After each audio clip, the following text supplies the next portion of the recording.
Cuttack judicial छक Belvieu छक निकट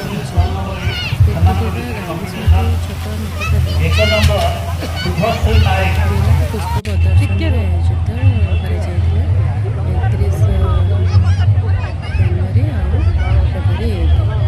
आम मैंने जाइलु बुलाबुली करने को बहुत गुड़े फूल से फूल गछ गुड़ाक देखिलु आ पार्क भी एंजॉय कलु समस्त बुलाबुली कर सेठारे आसिलु फूल गुड़ाक बहुत सुंदर होता जो मैंने भी देखी ना सांग मैंने जल्दी जल्दी आसतु आज दिन लास्ट अच्छे रोचे सांग मैंने धन्यवाद बाय बाय।